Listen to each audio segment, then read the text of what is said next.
الحمد لله warbaahin waan idinka mahad celinayaa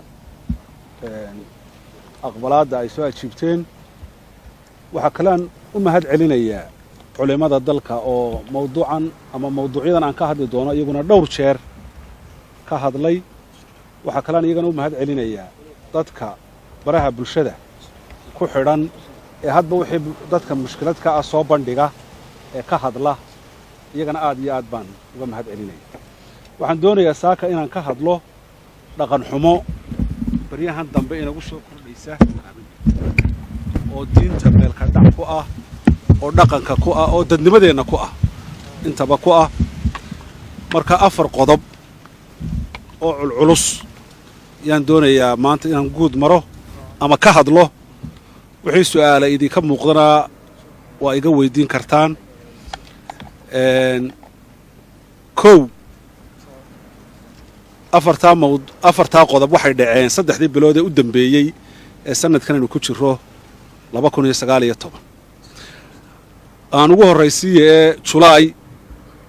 12keedii ama 13keedii meelaha waxaa dhacay dayaxmadoobaadku markuu dhaco ama cadceeddu madoobaato dadka islaamka ahi wuxuu oogaa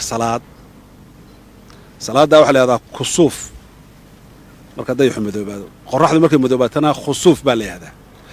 salaadaas ilaa intay caddaanayaan waa la wadaa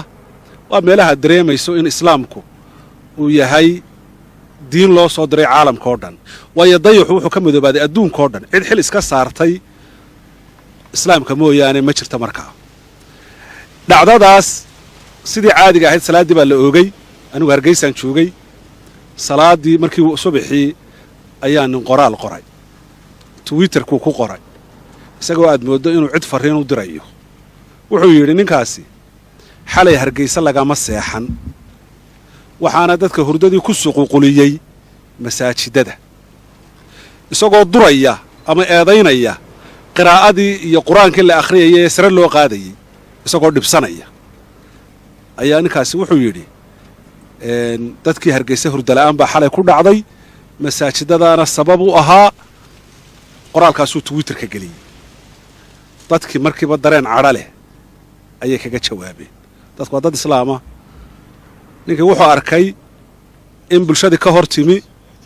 oo dareen xun laga qaatay hadalkiisii runtiina uu ahaaba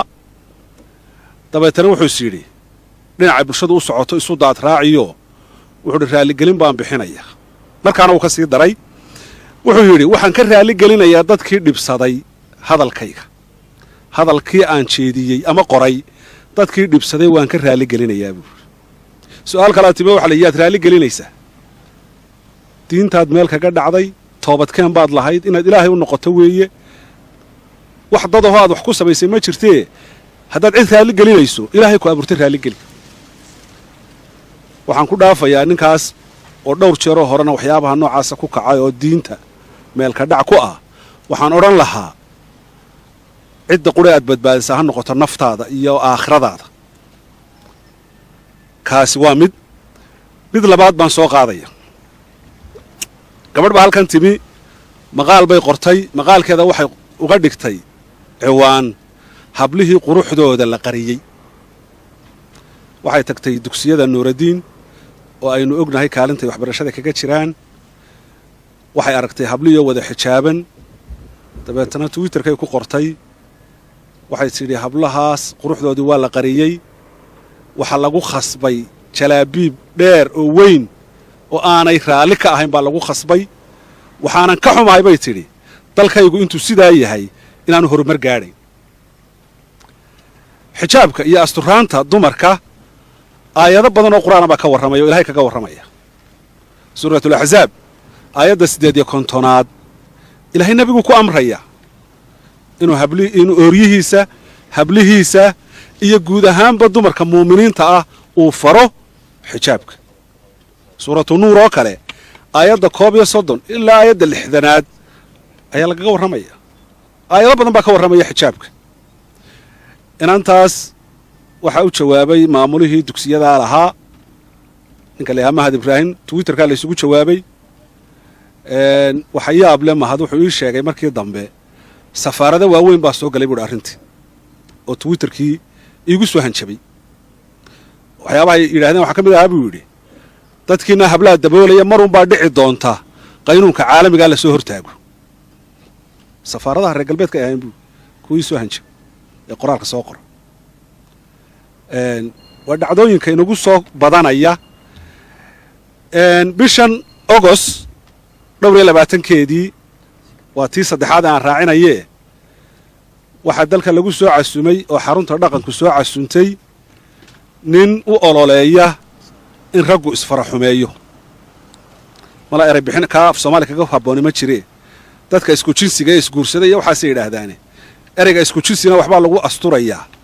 guurkuna sax maaha ereyga oo guurku wuxuu dhex maraa lamaanee dhadig iyo laba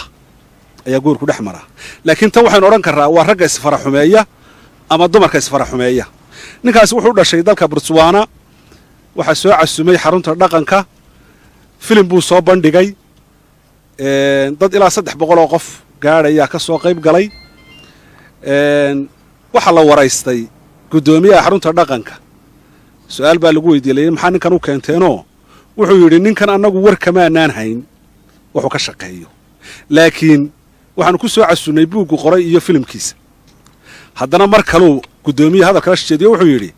muraadba kama lihiin annagu shakhsiyaddiisa annagu buuggiisuun baanu qiimaynayn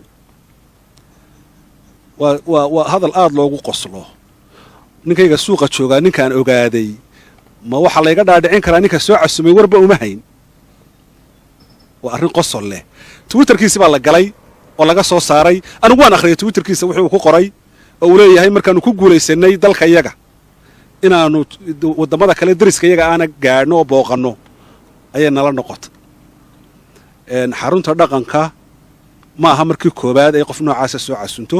waxaa ka horraysay gabadh iyana ingiriiska u dhalatay oo u dooda iyana in dumarku isfaraxumeeyaan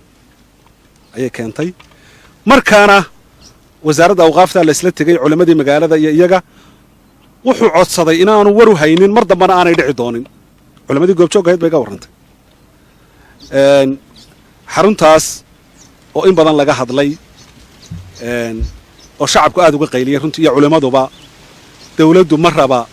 wax wara kamay soo saarin bale iska daayay wasiirka arrimaha gudaha ayaa maalintii bugaagta la furayey hadal jeediyey aad mooddo inuu difaac ugu jiro xarunta wuxuu yidhi waana ka helaysaan youtube-ka haddaa baadhaan wuxuu yidhi dad baa xaruntan wax ka sheega oo wacaynkaa iyo wacaynkaa iyo wacaynkaa yidhaahda xaruntu hebel baa jooga hebel baa jooga hebel baa jooga xaruntu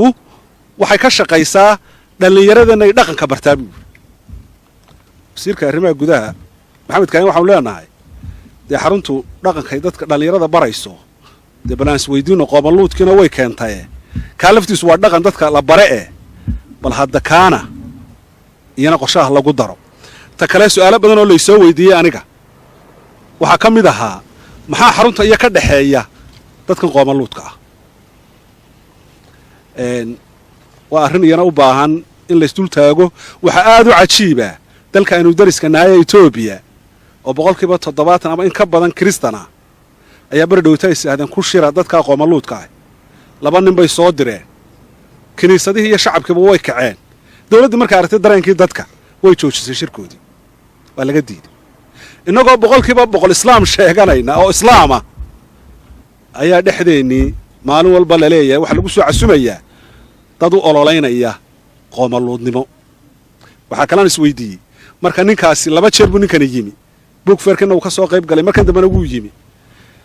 bugfeerka imise qof oo kala yimi oo noocana mase la tuhmiba karaa inay meeshaba ku shiraan sanadkiiba mar waa su'aalo badan oo isweydiin leh taana waxaan odhan lahaa waxayna aad u cajiiba dawladda golaha guurtidu shalay waxay u yeedheen wasiirka awqaafta wiigga horena waxay u yeedheen wasiirkii warfaafinta waxyaabahan aan ka hadlaya mar lamay soo qaadin may weydiin xogagaal baanu ahay raggii goobjooggaaba iga warramay marnaba may weydiin waxyaabo kalea la isweydiinayay wasaaradda awqaaftu intay u jirto waa aragteen xarunta dhaqanka intay isu jiraan waa aragteen berigii hore aanu ka hadallayna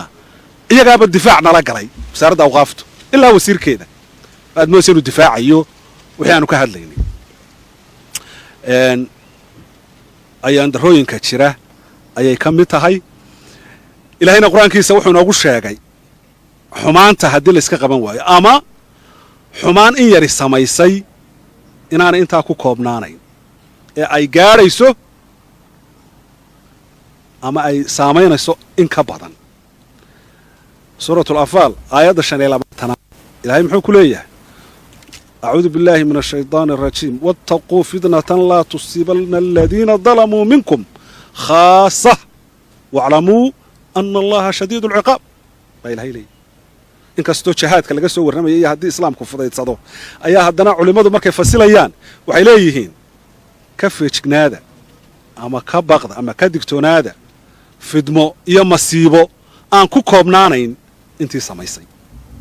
war haddaynu waxaa daawanno maxaa u malaynaysaa galab walba roobka halkaa marku ka soo runtii waxaan isaa armuu noqon kii laydinku qasifi lahaa dagaaladan sokeeya aynu ka qaylinayno waxaasoo dhammi haddaynu fitanka iska qaban weyna iyo xumaanta qoomam hore ilaahay inoo sheegay dhirbaaxooyinkii ku dhacay markii culimmadoodii iyo waxgaradkoodii ku daawaday kuwii xumaanta samaynayeen ayaa laynooga warramay dhirbaaxooyinkii ku dhacay qodobka u dambeeya afraad ee aan ku gunaanadayaa waxa weeye kan 2-3 casho ka hor isaguna soo baxay ee hablo marfish fadhiya oo qayilaya oo shaahi iyo falaasid iyo waxba hor yaalliin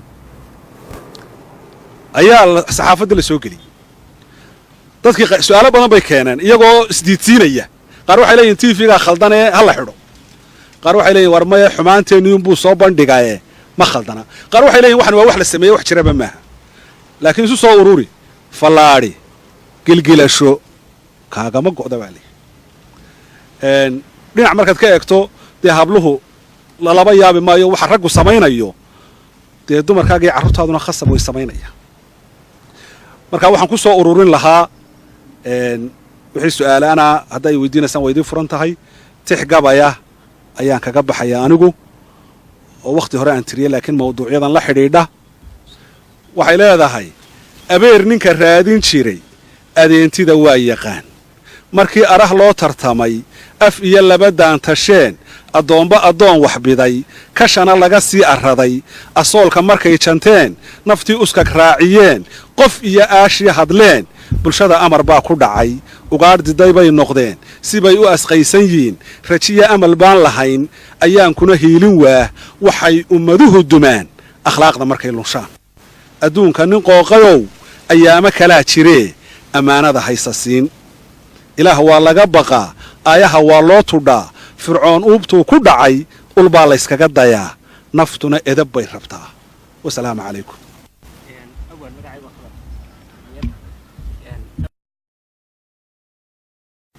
qodobada soo bandhigtay waxaad leedahay wasaaraddii diinta iyo qaafta ka gaabisay waxaad leedahay xukuumadda guud ahaanteeda ka gaabisay maraanintan oo cadday bulshada xukuumaddu marra guud ahaan baa la isugu qaadi karaa marra wasaaradaha waxaan ku sii shaqo leh wasaaradda awqaafta iyo wasaaradda warfaafinta yaa labadan yaa ku shaqo leh arrimahan waayo wasaaradda warfaafinta waxa la yidhahdaa dhaqanka iyo wacyigelintana waa la yidhahdaa way hoos imanaya awqaaftuna waa diintii labaduba way ka gaabiyeen xaqiiqatan labaduba way ka gaabiyeen weliba awqaafta iyo diinta arrintan aad u sii khusaysaa xataa waxay ka gaabiyeen inay wax qabtaan iska daaya inay hadal soo saaraan jawaaba ayay ka gaabiyeen iminka wasiirka arrimaha gudahan ka hadlayey oo xarunta barbar taagan shaqabadda isagu kuma leh wuxuu ka soo geli karaa un haddii amniga la eego yuu ka soo geli karaa haddana wuu ka hadlaya wuxuu leeyahay xarunta waa wanagsada waatan wuu difaacaya aduu awaan wax ka mid tahay awaanadayan ugacaasa Soomaaliya inta warbaahinta la hadal wasaaradahaasi loo u tagtay arrimahan ma ka wada hadasheen haa waan u tegey waa su'aal saxa waan u tegey anaanuba tegin baanu sunnimi berigii hore waataan ka hadlay xarunta markaa dacwaddii markaan hagaajiyey weliba nin loo yarana aan la kala tashaday wasaaradda awqaafta ay timi waxay gu idhaahdeen guddi baanu arrinta u saaraynaa dacwaddaadaana jooji oo haki intaanu guddidaa saaranay arrinta soo ogaanayna na sug laakiin marka dambe waxaan ogaaday inay iska hoosaasa ahayd guddidiina halkii lagama qaadin markaa waxaan tegey awqaafta waxaan tegey qolada wanaag faristaan u tegey waxaan la xidhiidhay wasaaradaha golayaashaan la xidhiidhay intaba waan la xidhiidhay xaqiiqatan wax tallaabo ah وأنا كل قلياش ويجرين وح أودي وين حتى إن السؤال ويديان وهذا ضد كان قابلود كده الكلكينيو يا ضد كان دين تماشى كجدع عيا محاو حقوق من ويدي. إن هذه أي صح حكومة وجا بسي إن حالات سلده وين حل باجر. دي حلقة أنا قررت الدرين كيف بالشدة إنه كتر شبه الناس بالشدة ما نروح يصعد حد جينا. مركا حلال كسيابة بدنا بيوي مادان لكن ولي وحانو أن تاجنه إن حكومته طلابة قاطو. مركا لقى السوق وسط حكومته أي حلقة لو قد بدنا إن شاء الله. الله يكرمك. شاعر وأن وحن كسر التلفزيون قاعد كبر قفتك واحد شيء هاتن وقت وضيع حمد وادي إميت كم إذا بمشهد كنا قنصل مال وقرأ البرتي ستوتر كاكو قرأ. شخص جالسوا جريء قام قولت دفاع محا وقت حاضر كان كانين دارين تاك هذا الشو وواحد يروح يرقف إذا متحمر تادي جريء قام. اسمه بنا قانون. والله يقطع بنا نسبة أقوم. واحد كاني خلادات كان أورورين يبوا غيب كياه صدق حديد بلوده قدام بيه بنقول دعدون يمكن دعيي دين تكو أهمل كدعة أيان كهدلي تنو قدام بيسي مكوي جن هبلها أيام مرفشكا أيان كسر حرة مركا ما ها وحن موضوع قرا أما قف قرا كهدليه دعدون يمكن صدق حديد بلوده قدام بيه دعي إذا كنت تفيد والدين سوي جم صار صارتان وحيد دعي أو أما بالباص صارتان مر مثل هذا هي جرائد مر بيسند لي أما باللي أنا مركا والله أوريا دعدون يمكن مثلا مرة بالصوب بندقة لكن أنا شخصيا نكها هذا مقعابه نما نسبنا قان ما لكن قف ممكن حساب بندقة ده وحي صار أركيه رأيكيس قال قال أركيه